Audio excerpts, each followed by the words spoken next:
Welcome to Hoovie's Garage, the dumbest automotive channel in all of YouTube, and I'm on retro failure lane again with this 2003 Ford Thunderbird. I've had quite a few retro failures. I haven't bought this one yet, but I have owned one in the past. Recently we had the Chevy SSR, the El Camino convertible tribute. That was a huge failure from Chevy, and there have been plenty of retro failures over the last 2 decades, and quite a few successes, but many consider the Thunderbird to be one of the biggest failures, and from a sales standpoint, it was. Over 4 years before they canceled production, they only sold 60,000 of these retro birds, which nowadays selling 60,000 convertibles doesn't sound all that bad over a 4-year run, but it was a big one for Ford, a big F back in the day, and really, was it all that deserved? And really, the more I look at this car next to the original, what it was supposed to emulate, I don't think this car deserves all the hate that it gets. Some of it for sure, but not all of it.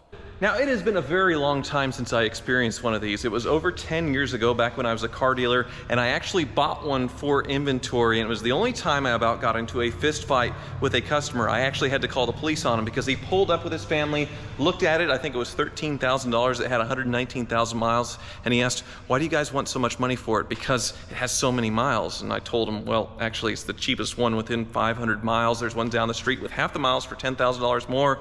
And he said he didn't like my attitude and he wanted to talk to a different salesman. And I actually had that happen to me a time or two because I looked so young, and I was young in my early mid-20s with a car dealership, but in this case he was pretty rude, and I told him I was the owner and he needed to leave, and then he actually got in my face with his fist balled and threatened to hit me. So I actually went inside, started to call the police. His family, clearly the guy had anger issues and they were getting him into the car so he could leave. And well, a little dramatic, but that was about my only experience about to get in a fist fight over a car deal, and it was over one of these. The next person that looked at it was a man in his mid-80s, and he bought it on first sight, fell in love with it. But other than that brief experience where I really don't remember driving it all that much, that was my only experience with the Retro Bird. Bob, speaking of dealers that get in fist fights all the time, you have a lot more crazier customer stories than I, but you've been doing it a lot longer than me. Yeah, right. But this is your first experience with the Retro Bird, right? No, I've had several of them. You have? Yeah, I've had probably 2, maybe 3 of them. Okay. Well, it's your first experience with the original, though. Absolutely. So Bob has managed to buy both the original, it's a 1957 Ford Thunderbird, and, well, the Retro Bird, the last iteration of the Thunderbird, a 2003, in, well, roughly the same color and, well, similar condition, I would say. And we've been looking at them side by side for a while and just marveling at how well they did pulling off a tribute to the original. So if you look at the front, first of all, obviously the grille in the front nose shape, you can see the grille has the same pattern. The bird's a little bit longer and bigger, the headlight's circular, but it's pretty easy to get those details right as far as a retro tribute. Pretty much every retro tribute did that well. But the details and where the Thunderbird gets knocked, the new one, it doesn't really make any sense. So let's go inside, right? So we were talking earlier about the interior of the 57 Ford Thunderbird, and it does look beautiful. Yeah. But these were not expensive cars when they were new. Not really. It's just kind of a budget little 2-door sports car. Right. So you see the leather here, which is really cool, kind of probably not original, but definitely looks the part. But the dashboard, probably original, but it's just vinyl. And then this engine turn finish, this is a faux kind of finish here with the metal. It's just cheap pot metal, but it comes off as a really nice overall appearance. But overall, not a very expensive look to pull off. Yeah, not like your Cadillacs or your Lincolns and stuff like that, you know, where they really go ornate with everything. Exactly, and that's where people criticize the new Ford Thunderbird for looking cheap on the inside. They use cheap plastics in here, which is absolutely true. Yeah, this is hard plastic, kind of been made to look like leather. Supposed to be metal, but it's not. It's fake. The dashboard is totally plastic. I mean, yeah, it's a bunch of cheap Ford stuff, but this wasn't a $100,000 car. This was like a $40,000, $50,000 car for somebody to buy and have the experience of the Thunderbird, so it makes sense to me. I mean, really, it's on par as far as a level of trim. You got real leather seating surfaces, and then vinyl and you know, that car's got metal, but they don't really use metal nowadays. But but it's still the same effect, really. I mean, they're on par as far as aesthetics go. Yeah, and then you go around to the back, which once again the proportions. I mean, they might be the same length down to almost an inch, which is got to be a coincidence. There's no way. That surprised me. I didn't expect the proportions to be so close. But the tail treatment, you have the circular headlights, and if it had the hardtop, which, do both these cars have the hardtops? Yes, I have hardtops for both cars. They have the little circle, the opera window in it, if you will. Porthole, that's what it was. Yes, exactly. But sort of the same treatment here. They're not going to do the fins, obviously, on a car. That would probably be a little bit much. But otherwise, a very good tribute. Now, where this Thunderbird really lets people down, though, is probably the platform and what's under the hood. Yes and no, but you're Euro-Asian Bob, so you probably like the platform, but... Well, yeah, but still, though, I mean, it's staying true, right? Because it's front-engine V8 rear-wheel drive. I mean... Yeah, but... not exactly the best V8 ever, unfortunately. It definitely is not the worst. Yeah, but shared platform with the Jaguar S-Type and the Lincoln LS, which those cars do not age very well, but with a lower mileage vehicle, I guess it doesn't matter. I guess you've seen plenty of those in the yard because people daily drive the Jaguar S-Type, and the transmissions usually go before the engines, right? But one thing though, really, if you think about the Jaguar, really it's the Jaguar part of the car that lets it down. It's the electronics, it's the trim, you know, and this is all Ford. It's using the heart of like an XJ8 motor, right? And it's got tons of power, but so really it's using the best parts of both. Yeah, but by this year, it wouldn't have had the Jag motor with the timing chain issues or the Nicosil cylinder liners, but it was pretty underpowered. I'm sure everybody would have loved to see a Terminator engine in this thing. It's almost 300 horsepower. It's 280, I think, which was 250 when they first came out. But I mean, wait till you drive it. Okay. Like I said, it's been over 10 years, so let's pop the hood of the Baby Bird here. This is the one that I'm really excited to experience because I've never driven a 55 to 57 Ford Thunderbird, a Baby Bird, before. I've seen a lot of them. I see them all the time at Barrett-Jackson, but you never see anybody cruising around in these things. That's what I just noticed. You know, I bought this car and it came in on Wednesday. I put over 500 miles on this car since Wednesday, and everybody is just loving this car. Wow. Well, it's safe to say the exterior of this thing overall, it's a really nice, rust-free, honest driver, but the engine bay presentation is really, really tidy. Wow. Yeah, I mean, so basically this was, I got this car out of a collector in Chicago, and he bought it from some old man. He went there to buy one car, and this car was there, and he ended up doing a 2-for-1 deal. And this engine looks rebuilt, and this is the E-Code 312 cubic inch engine, so it's the hot engine. And if you'll... Define hot. Oh, man. Now you're putting me on the spot there. Probably 200 and something horsepower? No, it's 3-something. Oh. Yeah, it's 3-something horsepower. Okay. And this has something, I went to look at all the online auctions for comparables and everything, and 90% of them are automatics. And the crazy thing about this, if you notice, it's a manual transmission. Yeah, that's a big draw. So a 3-speed, but with a little trick, right? And look, right here, zoom right in right there. The overdrive. Yes, and that's a game changer. Is that aftermarket? I don't even know. I'm still learning about this car myself. But that handle is factory. I mean, it does look very factory. It's original to the car. So Clifford, the ultimate in auto security, some 80 security system. Yeah. So yeah, it's probably what's under the hood where a lot of people were kind of put off by that. Oh, I don't want a Jaguar engine in my Thunderbird. But here's my theory. Okay. The Ford Mustang, obviously, it did great. Yes. Even though the first iteration of the retro Ford Mustang I don't think looked all that good, but it kind of came into its own later with the Shelbys, and then the next redesign with the Coyote and all that. But that was something that people were actually wanting. People of an age that were young enough to do something. The people who were into the 55 and 57 Ford Thunderbird, when this came out, were shopping around for hover rounds and mobility scooters. The Mustang's a lot larger market base, you know. I'm saying the people that want the Thunderbirds are dead.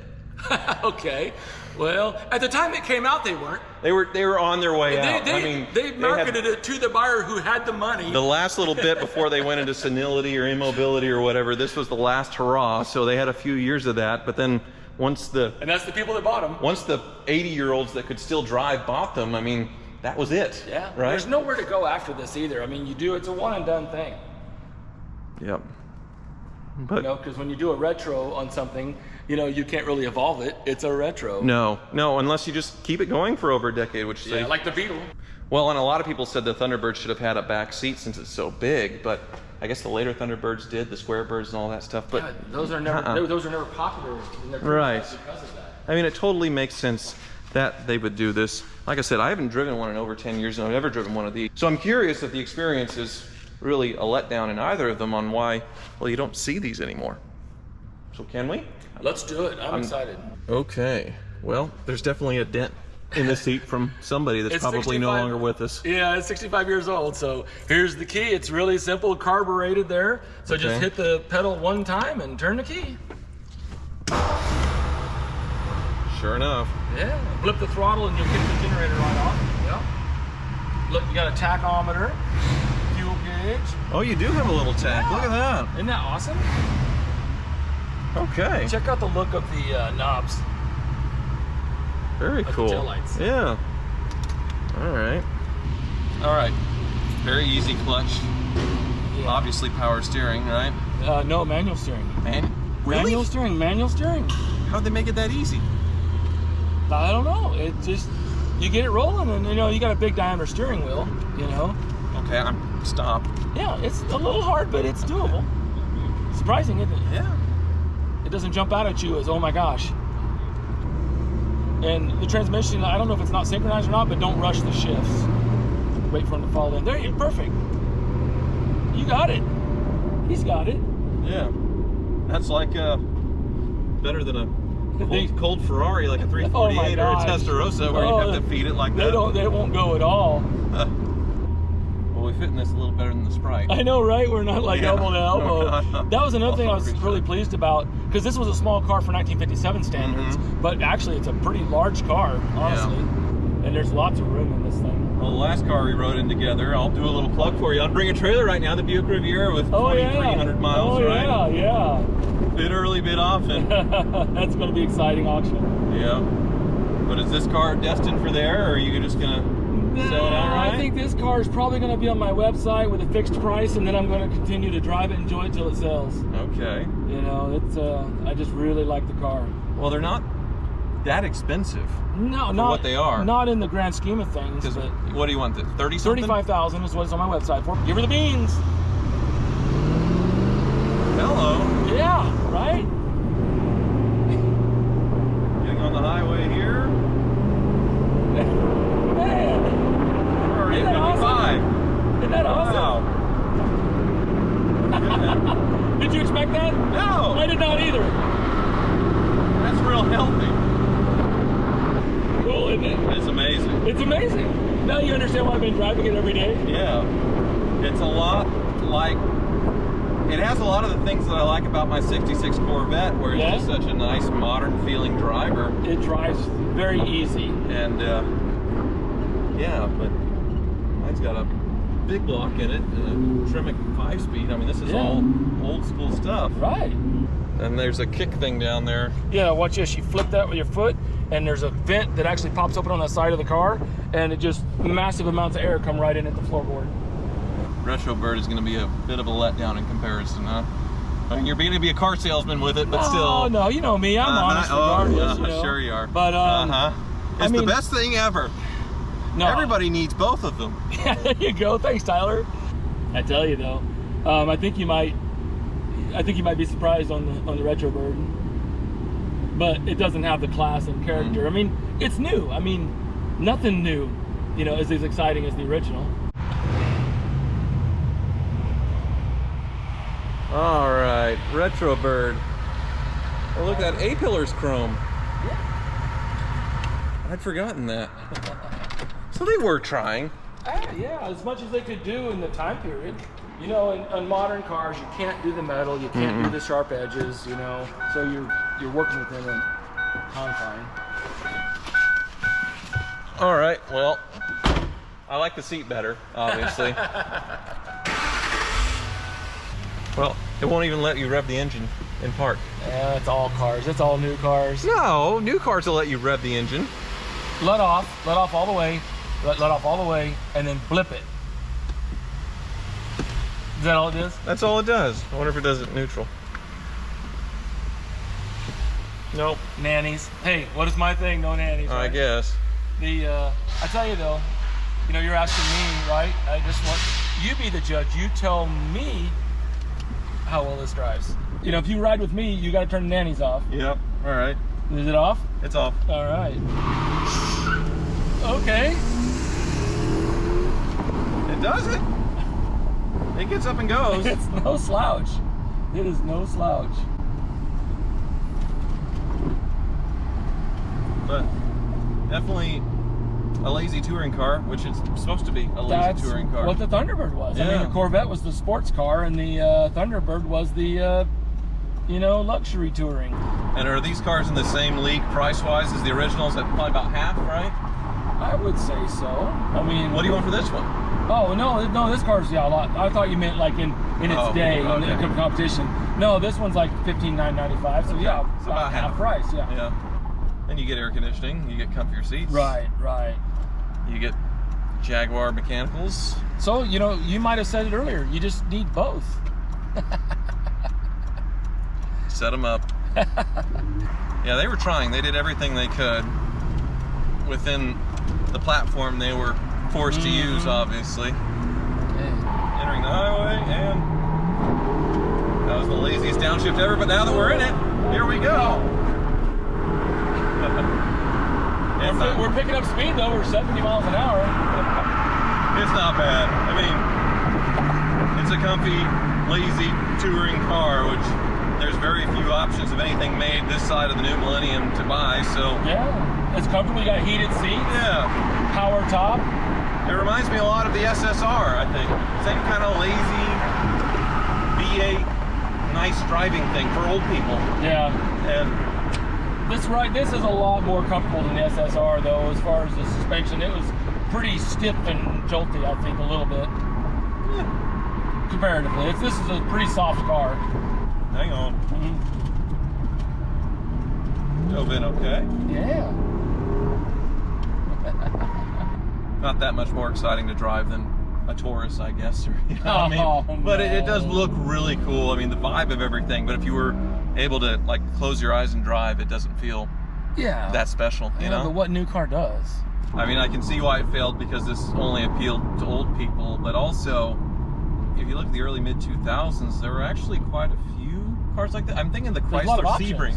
Yeah, Chrysler Sebring delivered this kind of experience for a very, very cheap price. Yeah. And they actually felt pretty decent. I like the way they drive personally. Really? I mean, you got your Toyota Solara. Yeah, the Toyota Solara, Yeah. that was a big one the old people bought for sure. Just basically a chop top two-door Camry. Yeah, very similar experience. Yeah, the Solara was, you know, definitely the Solara was definitely probably the highest sales volume, just because it was a Toyota. Right. Solara is just, it's the epitome of vanilla. You'll say all that until you get a Toyota Solara convertible in inventory, then you'll talk about it being the best thing ever. So I'll focus on its strong points that it's a Toyota. Sure. You just you focus on the strong points and you just.